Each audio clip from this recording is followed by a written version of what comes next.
up, everyone? Welcome to LED Live. We have an exciting show for you today. We're going to be talking about Aquaman.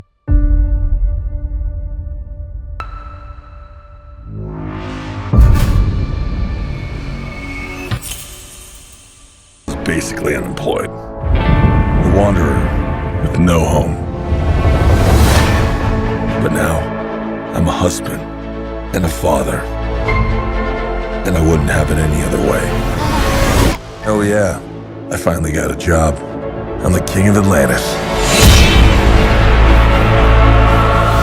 You're not as bad at this as you think. If you lead, the 7 kingdoms will follow. I'm gonna kill Aquaman. Even if I have to make a deal with the devil to do it.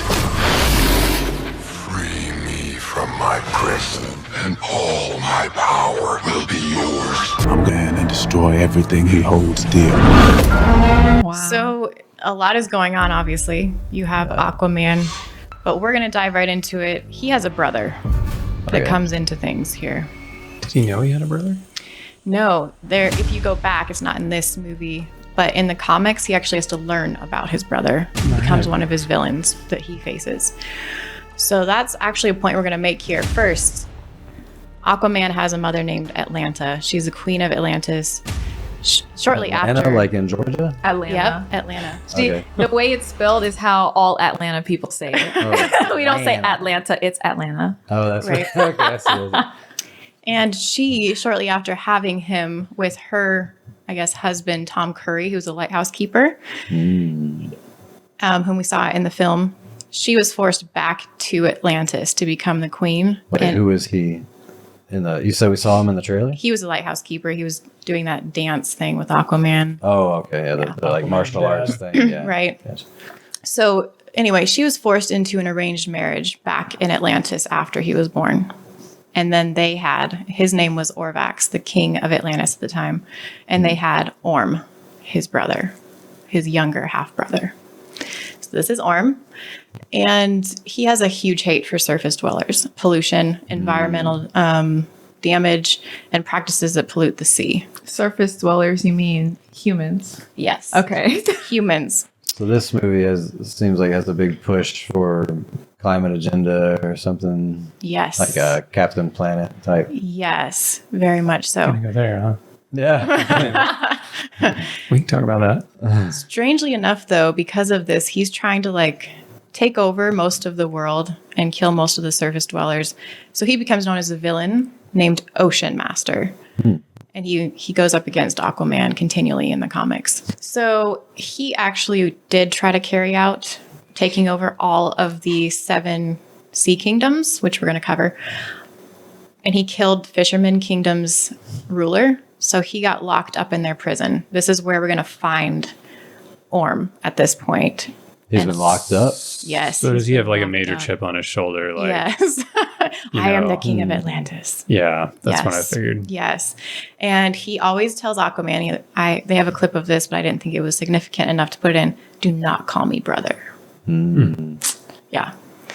But they're coming together to work together. Aquaman actually breaks him out of the prison to join forces to take on their villain they're going to be facing. Satan. Oh. Yeah, kind of. I mean, Well, I'm going to go on a limb and say, like most movies, the good guy probably has a lot to do, like a lot of similarities to Satan. The bad guy has a lot of similarities to God or Christ. Right. Already you see the good guy has a trident in his hand, which you always see that associated with the devil, even though he doesn't look like red with pitchfork and all that. Mm-hmm. But he does have that. And his brother, who was locked up for a long time, makes me think of Revelation when Satan's going to be bound for 1,000 years and released. Mm-hmm. But in this story, the good guy is teaming up with that guy, and they're going to fight the villain, who's probably a lot like God, I'm assuming in some way. Because in the trailer, he said, it showed the bad guy and he said, I'm going to destroy everything he loves or something, which is what almost verbatim what they said in the Guardians of the Galaxy 3. Even if I have to make a deal with the devil. Exactly. Has to make a deal with the devil. Oh. So in a lot of these like Gnostic movies, you'll see maybe even the good guy has some character traits that are like Christ-like, but he ends up having to team up with the devil. And or like Wreck-It Ralph. Wreck-It Ralph was about a good guy carpenter in the kingdom in the sky, but by the end of the movie, he had to team up with Ralph, the devil character, to win or what to make a happy ending in the movie. They had to fight together to fight the King Candy. So I've heard that phrase a lot, deal with the devil. Like I've heard it in contemporary songs and stuff like that. So what does that even mean? Well, you basically give Satan your soul or your eternity in exchange for whatever, fame, wealth. But can a soul vengeance. really be sold? Because it belongs to Christ, right? Because he paid he for can- it. So is it really is it soul or allegiance? You have free will. No. It's your free will. That's really good. I think that's the Okay. trick of the enemy is that after you quote unquote sell your soul, you can't change, but you're never too far gone for Christ to redeem, you know? So, but a lot of people think, I already sold my soul to the devil, there's nothing I can do. And that's the lie that they believe. Very true. So Orm has his throne when he goes into captivity. He was in love with Mira, who becomes Aquaman's wife and queen. He has his throne taken from him. He has his advisor that totally just disowns him and leaves him. So everything just gets transferred to Aquaman after Orm gets out of rulership. So this is the villain they're up against together, called the Black Manta. And he has his whole problem with Aquaman because when they met, Black Manta had his ship of pirates that he was on there with, and his father got killed by a misfiring of a weapon. And Aquaman refused to help him. He let his father die. At least that's the way that the Black Manta remembers it. So he has discovered later in this that, as we saw, he discovers on their endeavor down to the Lost Kingdom under ice, they go on an expedition. They find a green trident that he puts together. It's broken. And we saw that he put it together and he becomes possessed by the Black Manta guy. Yeah. And we're going to go there in just a minute, but he, all of a sudden, it becomes known to him that there's an energy source called orichalcum. It's kind of like today's fossil fuels. Okay. And he's this green power. That's green orichalcum basically everywhere. It's like nuclear or something. Yeah. Green glowing. Yeah, kind of. And he takes it. He finds all of these ships that run off of it from the old Atlantean ancient times. And he starts using them again underwater. And builds an army, basically, a fleet to take on everyone. And he is out hiding on an island called the Devil's Deep. Oh, interesting. And it's beautiful. Like, it is amazing looking, but it has huge, like, vampire monstrous bugs that eat people. Otherwise, it looks amazing. So they join Just those forces. pesky vampires. Didn't make the travel brochure, I guess. Right. Come visit. And he starts stealing this stuff because apparently they got wind of this in the very beginning, that orichalcum is a toxic energy. And so they started holding them in vaults underneath the sea, Atlantis did, and put them away in vaults so that they would never be touched again. Black Manta breaks in, he grabs that stuff and he's just using it everywhere. And what he's doing with it mainly is burning it to uncover more of the glaciers in the Antarctica, because that's where the Lost Kingdom So he wants is to frozen melt over. the ice. Yes. Which is what is happening now, they say. Yes. Yes. To unleash the Lost Kingdom again and uncover it. I'm just listening to like, is OPEC regulating this stuff? You know, the price for sale. It's like it's like totally oil, right? I Yeah. mean, we don't want to use it anymore, but it powers the world. So Yeah. Right. So this brings us, that is a container of orichalcum. That's how it's kept in those vaults. Oh. And this is what they say about this movie when they're talking about this. This is the director. He says, I think people are going to be excited to see that this movie is quite different from the first movie in terms of tone. It's a little bit more serious, and we're dealing with issues like climate change. We're not afraid to lean into that in a big way because the Aquaman comic book, even way back when, has always been environmentally conscious. He's always been someone who's fought to keep the ocean clean, and it feels more relevant in the world that we're living in today.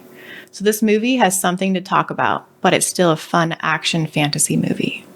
So it's not just mindless entertainment, guys. There's an agenda in there. It's not always a bad agenda. I think we should take care of the earth and keep it clean. But yeah, it just reminds me of the quote from James McTeague.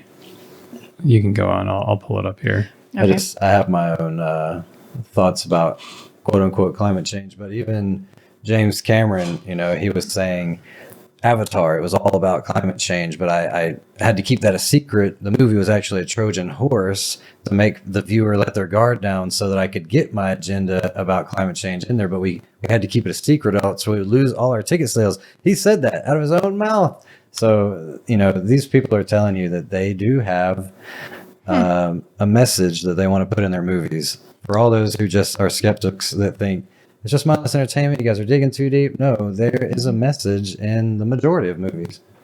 Yeah, so very similar to that, James McTeague, who directed V for Vendetta, his very Gnostic film, says, I don't think anyone wants to go to the cinema to get preached at. You have to evolve the ideas, some of them political, some of them personal, into a film. Then the film becomes like a Trojan horse. You push it into the village as one thing, and it comes out another thing. Hopefully it's something people think about afterward, have discussions about, even vehemently disagree on. I like the idea you can have the entertainment and the political idea in there. Wow. Yeah. Very interesting. It's the same reason we teach kids using puppets or something, It's kind of a Trojan horse to trick you into learning, but you have a good agenda behind it. Okay. So where we're going with this is Jason Momoa, who obviously played Aquaman. He actually wrote a 50-page treatment, as they call it, or script for this to include Aquaman pitching him going to the UN in the film and actually talking about climate change. But Aquaman goes to the UN? Yes. Did that happen? It actually happened in real life. Yes. Well, not in real life, But not in the movie. film. It did in the film, and it happened in real life. In real That's life? where we're going with Interesting. this. Yes. In real life, the Okay. actor went to the UN. Yes. But let's Wow. read what he says first. Okay. He said the film would expand on Aquaman's world building, have a more serious tone, and feature themes such as climate change, making it a climate change allegory. Yeah. In the end, as we know, he reveals the kingdom of Atlantis to the world above the water and forges an alliance with the United Nations with a formal address, announcing that he is Aquaman, calling everyone on the surface and in the sea to put aside their differences to take care of the planet. Oh, wow. Emphasizing coming Yeah. together. I just want to point this out because we talk about it a lot when we look at different movies. There's a common theme with so many movies. It's apocalyptic, end of the world, something's coming. We have to put aside all our differences because some global threat, whether it's Thanos, UFO invasion, asteroid, climate change, whatever it is, we have to put aside all our differences and unite to save the world. And biblically, prophetically, that is going to happen. We know that Satan is going to round up all the militaries of the world, unite them together to fight against the coming of Christ. Right. So there has to be something taking place in our world that is uniting us. Whether you believe climate change or don't or whatever, something has to unite us together on a common good, if you will, because the Bible says that we will fight against the coming of Christ. And what is that? If you're a believer, we want Christ to come. We're not gonna be facing the destruction. But if you're the wicked, you will think of Christ as an enemy. He's coming to destroy you and your friends and all that because you don't believe in him. You're not on his side. So this is really a satanic agenda to bring everybody together to try and save the world against a big threat like this. But when it comes in in a story that sounds good, like climate change and things, that's how we buy it. That's the Trojan horse, really. Yeah, and it's all like a, as you read Revelation, it's like a satanic trinity. God in the Sabbath commandment is identified as the one who's the creator over the heaven, the earth, and the sea, right?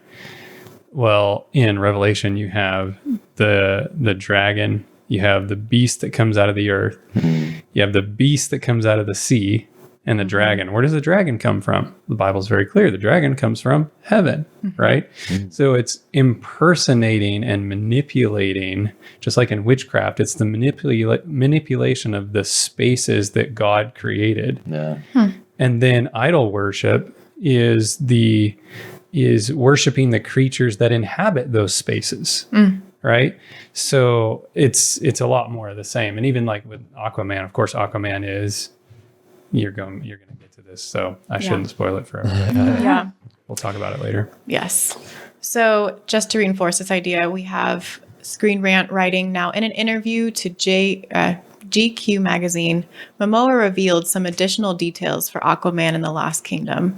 The actor apparently confirmed that the movie includes a scene where Arthur, which is his kind of pseudonym, appears before the UN assembly and delivers a chilling speech about an imminent disaster that threatens the world.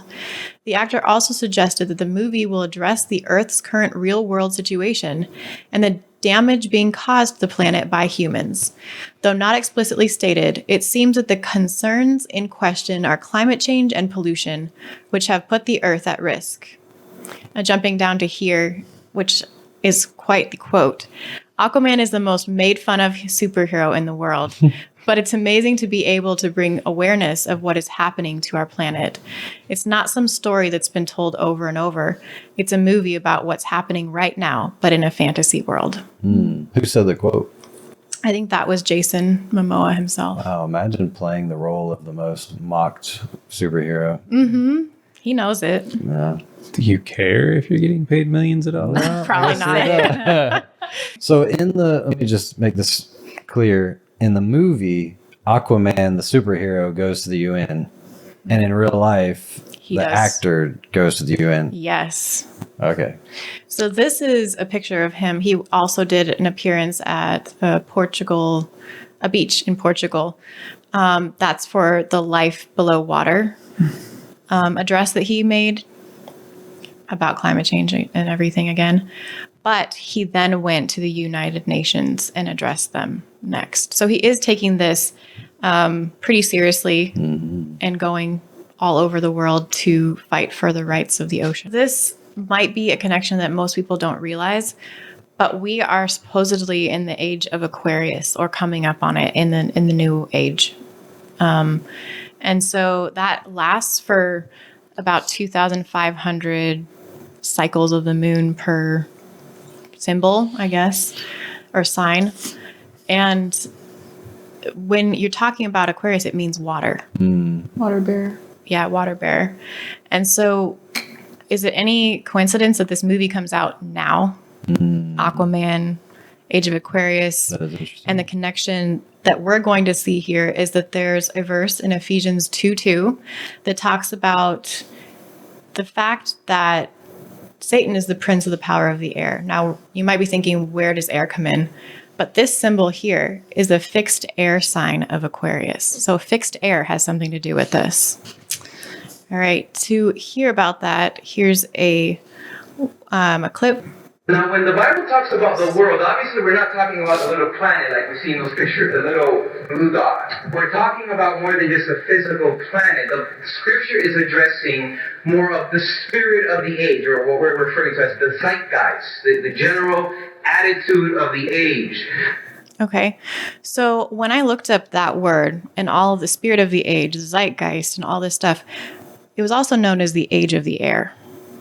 And most New Age people will associate that. And age, he was just saying, was kind of like the climate of the Culture. Yeah, like the mentality of the people of humanity at that Yes. current era. Yes, the trends, the fashions, the culture, the traditions, everything Yeah. at that time. It's like seriously being inundated with everything that they want you to know or that they want you to do in your life in the air. Like you're just breathing it and it's everywhere around you. So Satan, being the prince of the power of the air, he is kind of manipulating humanity through influencers and media and all these things, which are beamed through the air. You think about cell phones, cell phone waves, television, radio, all that goes through the airwaves. He's the prince of the power of the air, influencing society. So if you look up Zeitgeist, it's a German word, and it means the defining spirit or mood of a particular period of history as shown by the ideas and beliefs of the time. If you go further, which is kind of necessary, that's where we get the spirit of the age. Zeitgeist in German means that. It's an invisible agent or force, or daemon or demon, if you want to call it that, dominating the characteristics of a given epoch in world history. The term is usually associated with George W.F. Hegel. Do you know Hegelian dialectic comes from? From him, I'm guessing. Yes. So it's really interesting because the rest of what they have to say really here, unless it's fashions or fads, really doesn't have much to do with this. But I will tell you that when they say Weltgeist over there, it's a world spirit that they're promoting. It's this whole, I guess, spirit that they want you to take hold of in that age, in that culture and time. What I think is interesting is it said fashions or fads that are prescribed, that prescribe what is considered to be acceptable or tasteful for an era. You think about the things that are acceptable today were not at all acceptable even 50 years ago, 30 years ago even. I mean, it's changed a lot. So poltergeist must be a German word. I'm guessing that's true, yeah. Because Zeitgeist, if that's German, Volksgeist, and they're both talking about spirits, then poltergeist would have to be a German word. Okay, so we take that another step forward, and we're actually going to read about what the Age of Aquarius means to the New Age.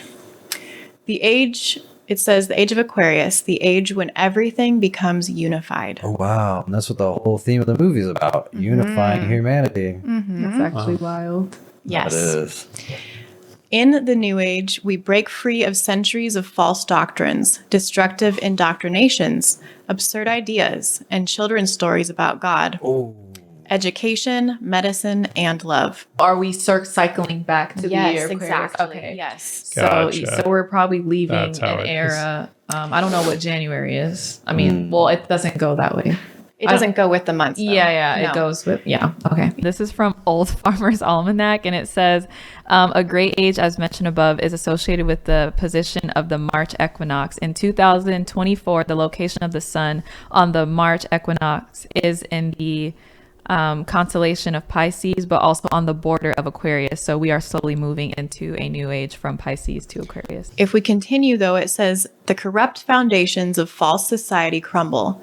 This type of crisis is not the signal of the end of the world. What comes is not the end, but the beginning. The dream humanity has lived for centuries ends, and we awaken to a bright new day, a bright new way. Now, in the Age of Aquarius, everything becomes unified. All our differences, all our dualities mix together like the fragrances of a flower shop, with all the different flowers adding their bouquet to the overall mix until they are inseparable. Each individual flower remains distinct and individual. Each one's fragrance is unique and discernible when you come up close to it, yet joined together in unity with the others in the wonderful mixture. That is the smell of the shop. Our individual worth comes from inside, from what we have inside, through our development, our evolution, and what we can give to society. Now our drastic differences dissolve and we integrate into the whole. We integrate and unify with the energy of the universe, with the great cosmic spirit. This is like the singularity movement. And when people in the New Age in the 60s and stuff were talking about the coming of the age of Aquarius, I bet they had no clue how possible it would be. Like today, we're all connected. You know, everybody's connected. You can't really even get out of the grid. And so this is really Satan's plan to do what is prophesied, you know? Yeah. And for me, anyway, it truly does speak volumes for ecumenicism, like it is coming.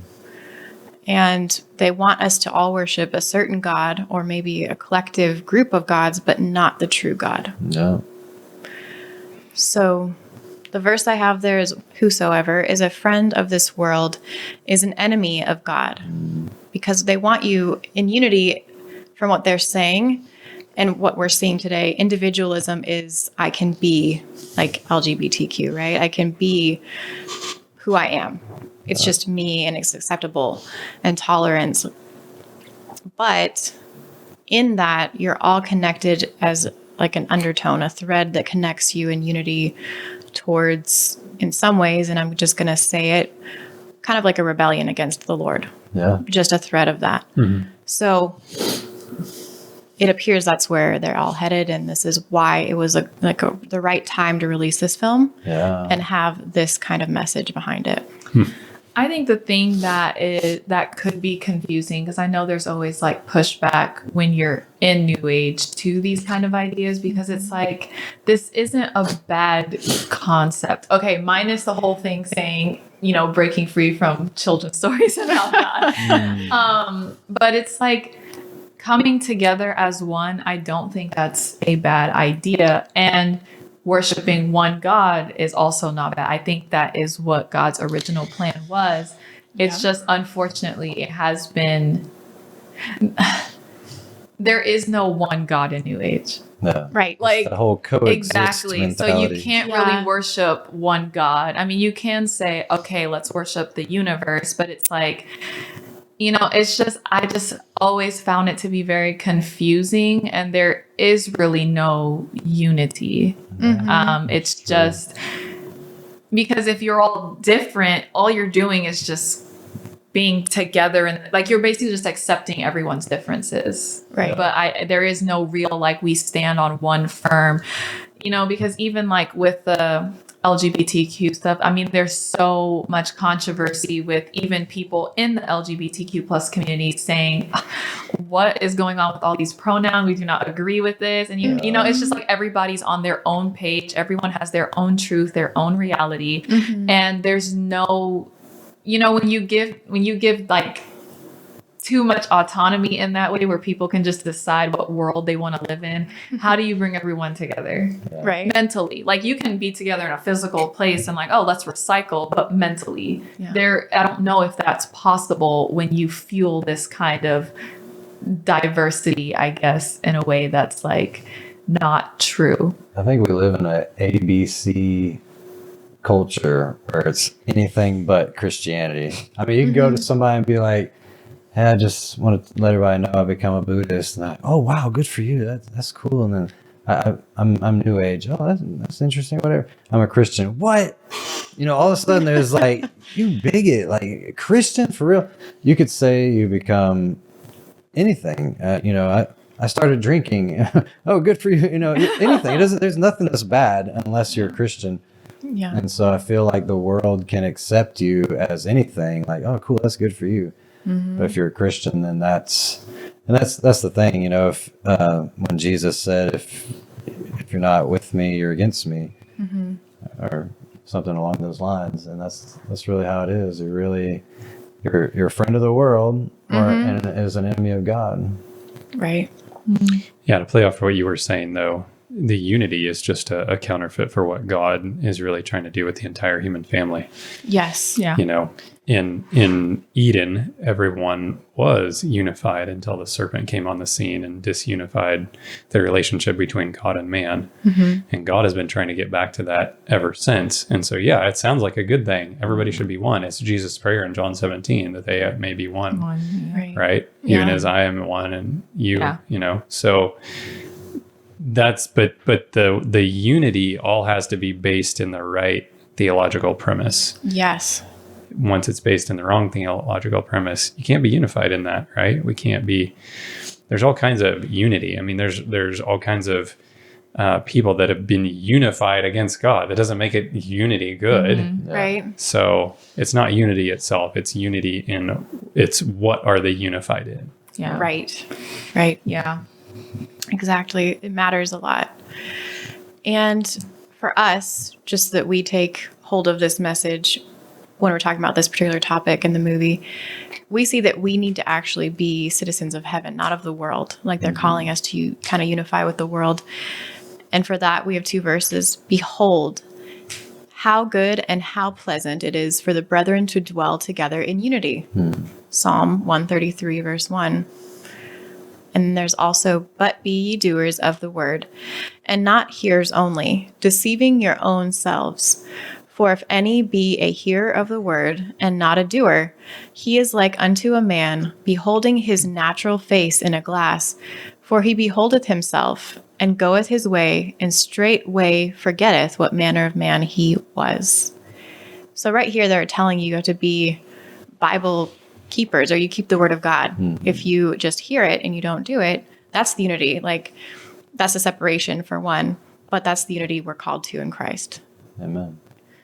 So to continue, though, there's an interesting time when we figure out, how did Atlantis get under the sea? They call this in the movie the Great Fall. When you look it up on fandom or DC Comics, it's also called the Great Deluge, the Great Flood. So we're going to look at that. Isn't Atlantis also based on isn't that a real city underwater? I They have I found don't There's know. probably some people who believe that. Yeah, because I feel I like think growing up, I've seen on History Channel or something. There was You can always this huge trust History fascination. There was just this They huge also taught me about fascination ancient with aliens. the lost city of like Atlantis. So I have a clip for this. It's kind of like the beginning story of Atlantis. I already got one of those. Not like this one, you don't. This is the lost trident of Atlan. Oh, I know the story. It's more than a story. It's real. It was forged by the greatest weapon masters in history. Crafted from Poseidon's steel for King Atlan, the first ruler of Atlantis. Legend says the trident was imbued with the power to command the sea. So what happened to it?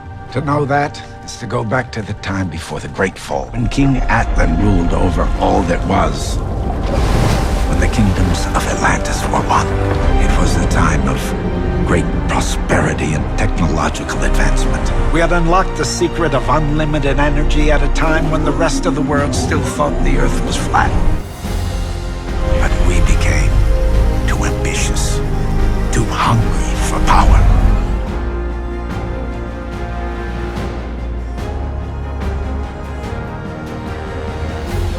The ocean swallowed us, and Atlantis sank.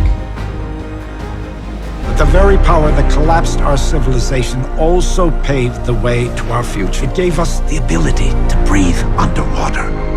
And so, we evolved. Others regressed, and the king lived out the remainder of his days in self-imposed exile. Neither he nor the trident were ever seen again. Okay. So that's was a what lot. fossil fuels will get you. Sink you down. But then you evolve. They'll Yeah. break it down for us. I heard him There's- say Poseidon. Yes. So they aren't hiding the mythological gods aspect of this. You know, I thought Aquaman was like just a superhero, but they are throwing in the gods aspect. Yeah, so the trident, this is where we also get to the origins of the trident, because the bad guy has a trident and the good guy has a trident. So the bad guy has the green glowing or a calcum powered demon possessed. Fossil fuel trident. Yes. And then you have this The guy. Tesla trident. Yeah. You've got like the Atlan. He's King Atlan of Atlantis, who started all of this. He's got it forged out of the metal of Poseidon or the steel of Poseidon. Okay. And still, did you hear it was a time of great advancement and prosperity and all Yeah, that like stuff? peace. And Exactly. So But they became greedy with it, too powerful. And then they sunk down into the sea. So in some ways you have, of course, the flood. They were going kind of like this Tower of Babylon, trying to get up to the sky and heaven, doing their own thing. And they were very rich and well off and everything's going well. And it's kind of like the way that he's going about things. It's almost the church of Laodicea in Revelation as well. We're going to get into that more. The kingdoms as well. That's where we're going with this. So Atlantis is kind of like the advanced kingdom that fell into the sea, as we just saw. That's pretty amazing. Like, it was the best out of all of them. And people they're actually contrasting it with the 7 churches of Revelation as though it is the Laodicea. Interesting. When I contrasted them, as we will see later, I didn't see much of the other kingdoms lining up with the other churches. I think collectively they're kind of showing all of the Laodicean attitude and result that occurred. But you have the fishermen, and that's the evolution they're talking about, is you've got half fish, half man. So you got the 7 kingdoms. One of them is amazing and just humans that evolved underwater in Atlantis with superpowers to swim under the sea, communicate with the fish, almost telepathically and all this stuff. You have them, the fishermen, who are just half fish, half human. So becoming half fish and half man is considered evolution? Yes. Oh, okay. Wow. I'd rather stay human, I think. Yep. And then you have the deserters. So that kingdom, of course, is no longer underwater because it became dried up in the Sahara Desert. It is lost and gone. Not to be confused with the Lost Kingdom, though. But then you have Zebul, where Mira is from. And it is a penal colony made up of Atlantean exiles surrounded by a magical barrier in the Bermuda Triangle. So basically you have cons, ex-cons and everyone there. They're the rebels. Yeah. I mean, just like in Star Wars, the rebels were the good guys fighting against the Empire. Yep. Here you have the good guy of the movie, right? That's his wife. Is from the Zebul kingdom. Mm-hmm. So the good guys are the rebels. Who were they kicked out of Atlantis? Some of them were, others just left. Exiles. Penal colony. Yeah, it's kind of like banished. Wow. Yep. Interesting. You have the brine. They all turned into crab-like things. Okay. And the trench. Much of what you would find there, they all evolved into the scary, glowing monsters underneath the sea that you'd see in a submarine. But they are in the Mariana Trench area. The Lost Kingdom was the one we're talking about. The story moves on further, but they lost their power and were frozen underneath the glaciers of Antarctica. That's the one they're trying to uncover that Black Manta wants so much because it holds this power. Wait, the Lost Kingdom, the city is frozen? He's trying to thaw it out. Under the glaciers. Okay. Yes. It's like the opposite of hell. Yeah. Frozen place. So this is where Blood magic. Yeah. So there's this magic that we're going to come to find out that's surrounded around the green evil trident and how it got that power. And these are 2 brothers. I'm just going to say this is Atlan. And this is almost the God figure. This is the 2 original forces of power that seemed to exist in the story of Aquarius, at least in this movie. And he's almost like the good guy. This is his brother. Again, this brother kind of thing going on, who got turned into a skeleton for reasons we'll figure out later. And he became possessed by that spirit, the demon spirit, after he corrupted himself almost with power. So then that's Satan, more or less. I just think it's interesting for him to be the God figure and the dark figure is his brother, because what that does in the mind is it puts them on an equal playing field, that they're the same when really God is above. Like, it'd be more accurate to say, okay, not accurate to say son because only Jesus is God's son, but just something that's not Yeah. we came from the same place and we're on the same territory. No, I that is agree. a good point because I've thought of that recently. It's like we think of like it's God versus the devil. Yeah, he's not the opposite. But it's not. God is like massive, Right. and Satan's like this. He's an angel. He's the Satan is an opposite angel. of a He's good not. yeah. He's Yeah. not. He's not opposite of God. He's not opposite of a God. good angel. Yeah. I was reading a series of books for my kids kind of about this. It was like a allegory, kind of like Pilgrim's Progress, going through like this great controversy type theme. And it gets up to the last book, the last battle, and it's the most anticlimactic thing ever because God is so powerful and the devil just has nothing. You're kind of Like here's the great where's this battle. war? And like, it doesn't really happen. Like, you're done. Right. But it's like when you have movies like this that is just saturating our culture, then you don't get to discern that, because it's like, I mean, God is not the kind of God who's like flashy and like, oh yeah, look at me. Like you have all of this. Yeah. And so it's like, I don't know. This is just what people subconsciously go around believing. And I believe that for a long time too. The opposite of God is Satan, and God has no opposite. He's just God. Well, I think I've heard it before. There's a religion that actually believes that they're brothers, right?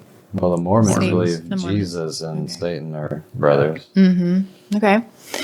So let's just watch this and see what happens.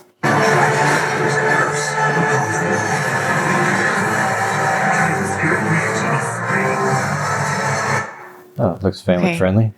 Yeah. So this is the Black Manta, and he's just consumed by this demon.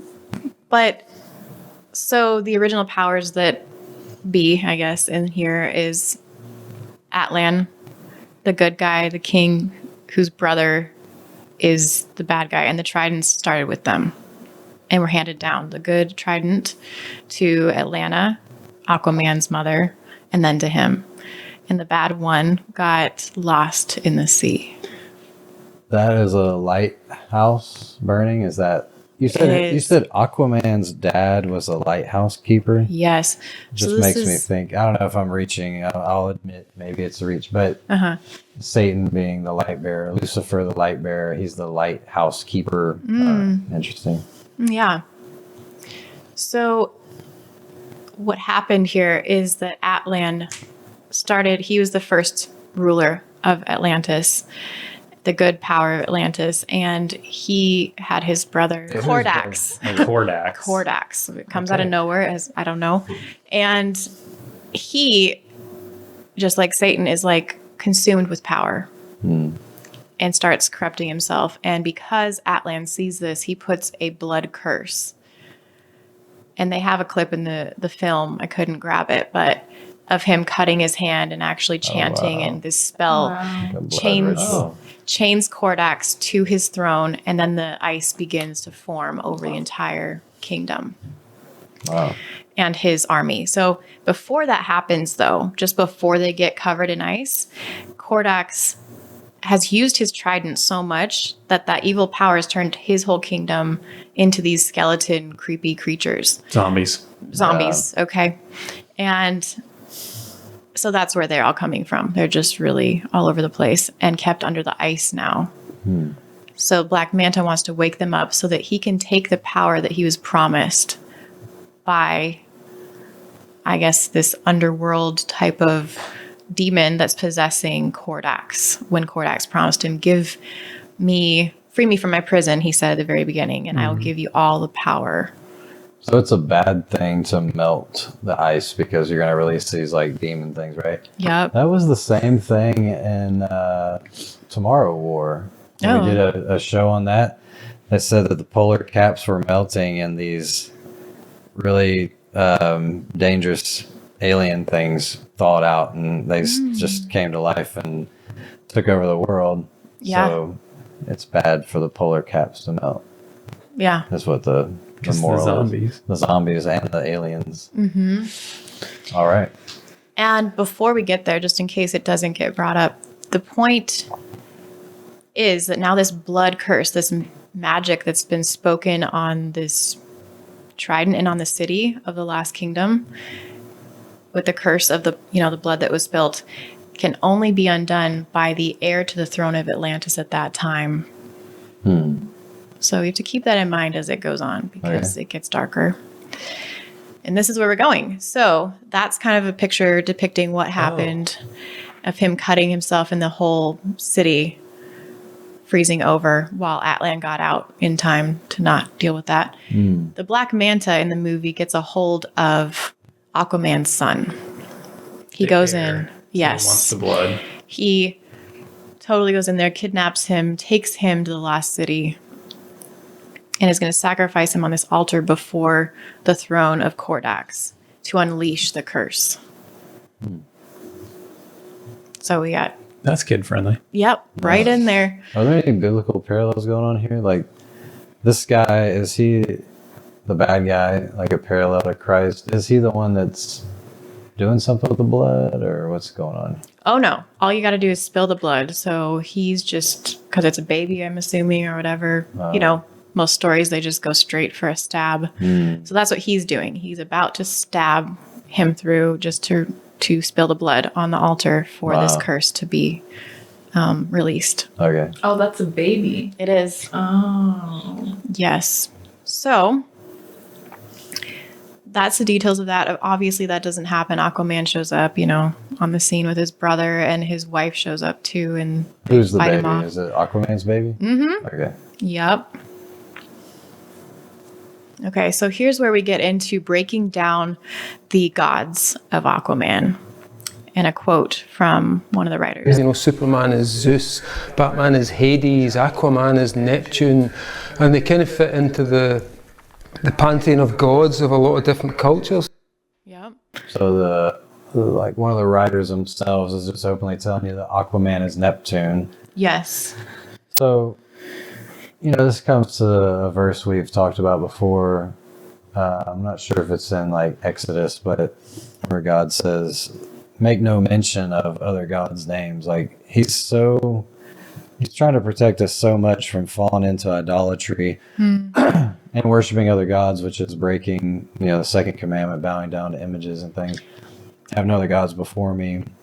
Jealous, I'd even add. Yeah.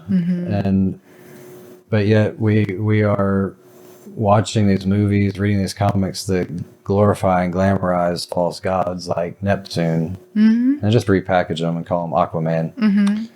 Yeah, there's this idea that Paul talks about in the New Testament. It's in 1 Corinthians 10:20. He says, rather the things what the Gentiles sacrifice, they sacrifice to demons and not to God. And I do not want you to have fellowship with demons.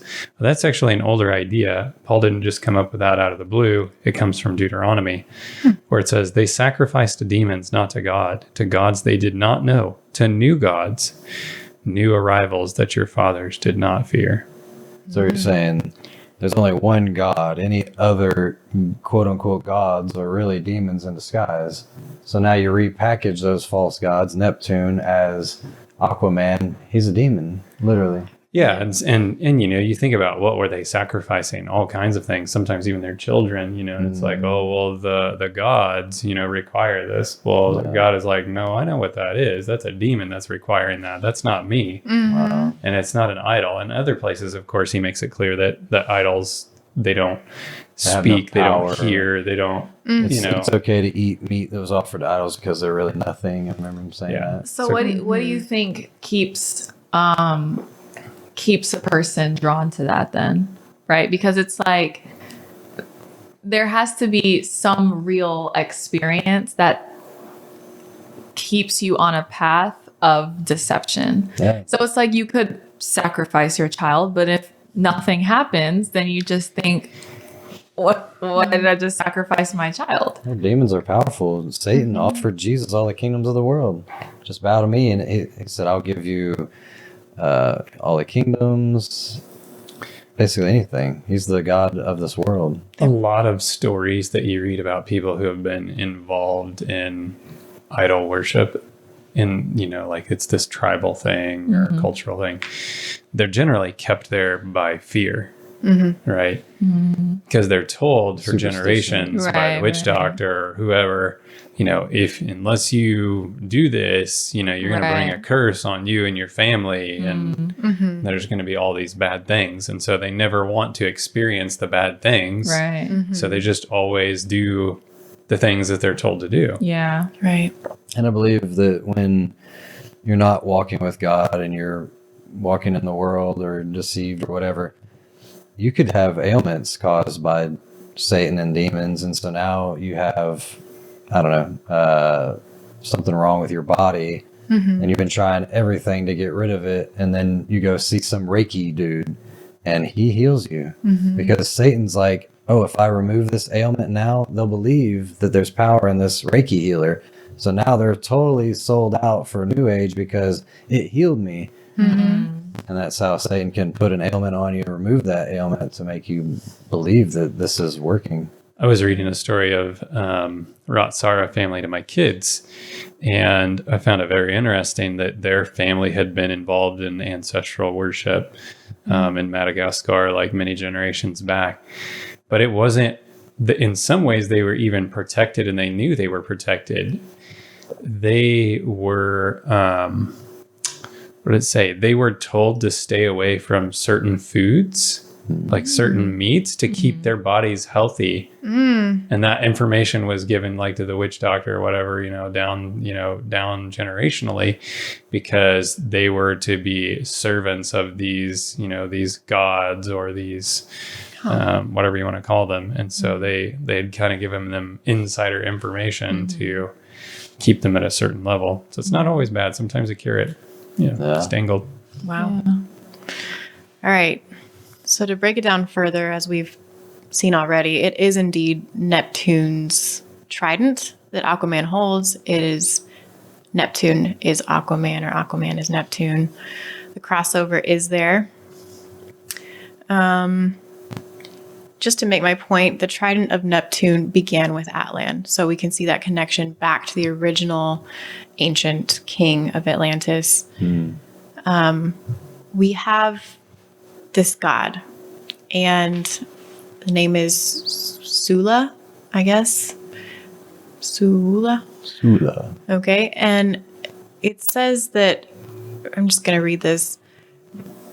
Shalako, brother of King Orin, the first of Poseidonus. How do I say that? I think that's what he said. Okay, was one of her priests. Orin incurred Sula's wrath when he insulted her by building a protective dome around Poseidonus, cutting the city off from the heavens and by extension from Sula herself. It is believed that Sula was responsible for bringing the meteor to Earth that caused the great deluge that ultimately sank Atlantis. Wow, this is the Gnostic plot.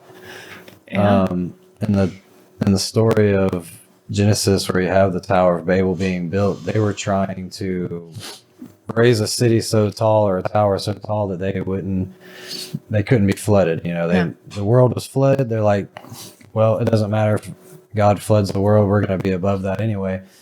Which is like a parallel to this protective dome that's separating them from God. They don't want the city cut off from the heavens. And in doing that, outraged or enraged the god and caused a flood. Just like a parallel of God, making God a villain.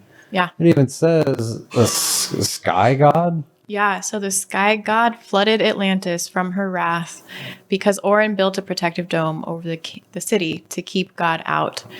Reminds me of Noah's Ark and the Tower of Babel. Yeah. Yeah. They call her the goddess of the sky. Wow. So here again, you have more anti-God propaganda. Yeah. Yeah, it's really just the identity of God attacked on all sides, down to it's a goddess, basically, not even like God, like in terms of he, or like masculine. Right. Yeah. Okay. The next one, which is kind of packaged in here as just complete flowers and rainbows, is his wife Mira, Aquaman's wife, and she is like some power, kind of like Storm from X-Men. She's almost that equivalent underwater. Okay. And her eyes glow and all this stuff. We saw her in a short little clip in the beginning. But she, again, is from Zebul, the rebel type kingdom. And with all the powers that she has, she's kind of like the witch underwater. That is like a straight up witch, the way that she uses her powers as well. She can use it at any time she wants. I didn't include this, but they show a clip of him getting used to changing diapers, and his son just keeps like hitting him straight in the mouth with urine. Uh-oh. And one time he gets really good, and he moves out of the way right when it's about to happen, and she uses her powers to make that stream go into his mouth again and again and again. So not good at all, but she just laughs at that and just uses it at will. That is like witchcraft. Yeah. Drinking urine and all that kind of stuff. Mm-hmm. So, yeah, as we talked about, it's just kind of, she's somehow just a beautiful, almost goddess on her own. But it's kind of weird. The Zebuls, of course, as we were pointing out, are all those who are exiled or banished from the kingdom of Atlantis. Atlantis is kind of like a heavenly kingdom. Right. And of course, it is like Lucifer and his angels that left with him. Yeah. And all that they're trying to do, but they're the rebels on Earth, and yet the rebels in the story are good guys. And it says their identity is secret, and you think of like demons are in another realm, you can't see them, and everything they do is secretive and occult, and that's what the word occult means, secret. Right. Wow. The weirdest thing about this, and there's a note that I made on that, is the kingdom of Zebul has less than half the population of Atlantis, similar to there being less fallen angels than angels who stayed in heaven. And they have animosity towards the kingdom of Atlantis. Mm-hmm. They hate heaven. Mm-hmm. Yeah. Which is odd. If she's from that kingdom, it makes me wonder, why is she and Aquaman teamed up? Because he's supposed to be the king of Atlantis. They just weirdly fell in love. I guess. Yeah. Otherwise, it doesn't make sense. In the TV show, kind of Lucifer, when he was dating Eve, it's why? Interesting. Yeah. Very interesting. Okay, so we're going to address the whole inner workings of good working with evil. That's duality that seems to be popping up in a lot of shows and movies today. Yeah. Just what would God say about this? We're going to see that as the last slide, but there's a huge part of the film, one of the closing scenes, in which Orm finally turns to Aquaman. And this is what is said. Aquaman says, "As far as I'm concerned, your debt is paid." So basically, he doesn't have to go back to that prison that he was held in at all. They're going to let him off free, and he is allowed to move between all the kingdoms as he pleases, but undercover. They're going to fake his death. Wow. Okay. And so then he turns to him and says, "Thank you, brother." Finally, he's acknowledging him as brother and thanking him. Further, he says, "You're not as bad at this as you think. The people of Atlantis are lucky to have you. You are everything I was not. You do the right thing when doing the wrong thing is much easier. And you are willing to ask for help, even from your worst enemy." Wow. Okay. So, yeah, I mean, that is a duality thing. It's as long as you have a balance of good and evil. We all have a little good. We all have a little evil. As long as you keep it balanced, that's good. But that's not good. Right. Nope. So the last point that I want to end us on is, do not call what is evil good or good evil. You cannot mix the two. As the word of God says, "Woe unto them that call evil good and good evil, that put darkness for light and light for darkness, that put bitter for sweet and sweet for bitter." Yeah, also adding to that, it says in 1 John 1:5, "This is the message which you have heard from him and declare to you, that God is light, and in him is no darkness at all." It's not blended together. Yeah. So it's interesting that a lot of the culture has been duped or tricked into thinking that evil is good, because the artist is telling you Aquaman is Neptune, and the Bible is telling you all false gods are demons. So Aquaman is a demon, and if you ask anybody, is Aquaman a good guy or bad guy? Good guy. So now you have a whole culture of people. And Batman, based off of a demon, is a good guy. People even go as far as to say Lucifer in the show. Lucifer, he wasn't really that bad. Well, that's the point. That's why the show is bad, because they're making it look like the devil is not bad. Right. Yeah. And so this is the culture we're in, where people call evil good and good evil.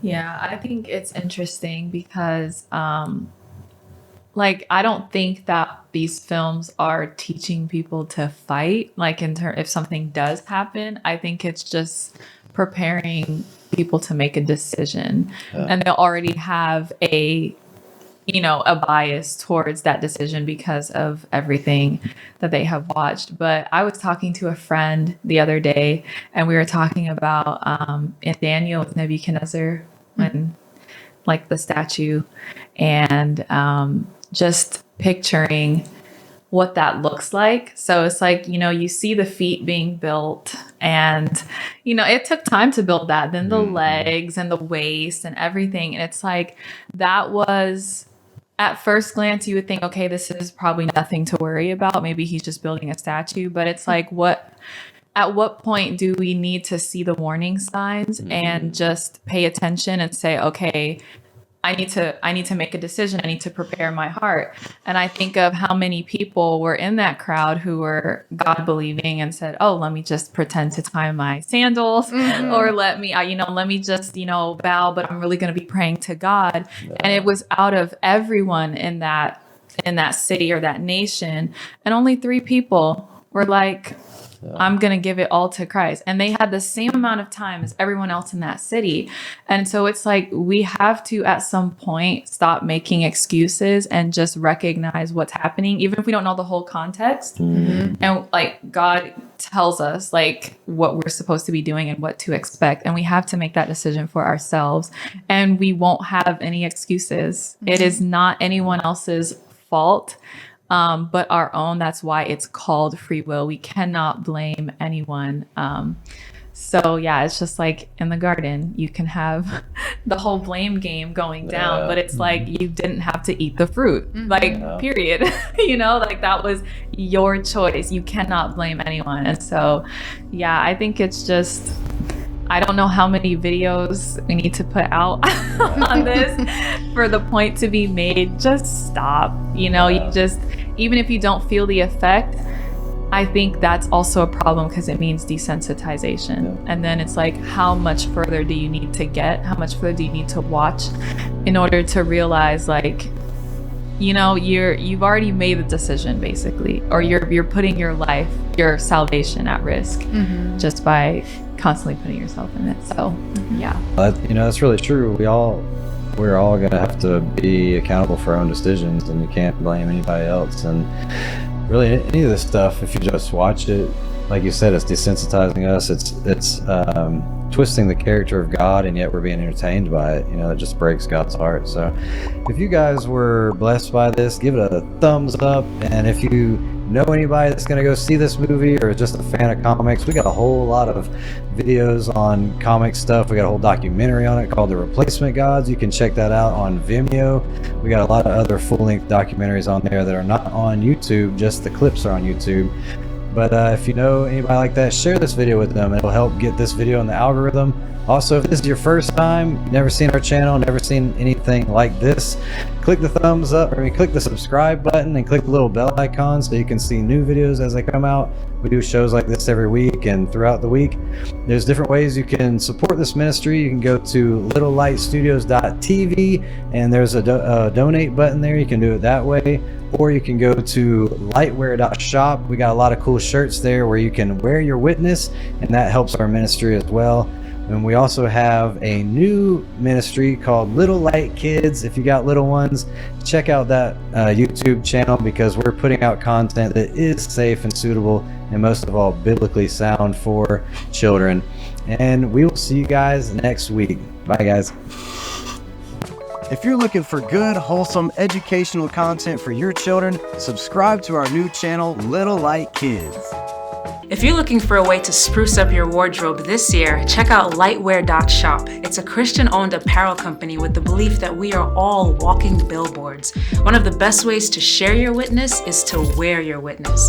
These conversation starter designs are the perfect way to look good while shining your light for Christ. For a limited time, use promo code LOVE for 15% off your entire order. That's 15% off for new clothing for you and maybe a gift for someone special. So go to lightwear.shop and remember, use promo code LOVE.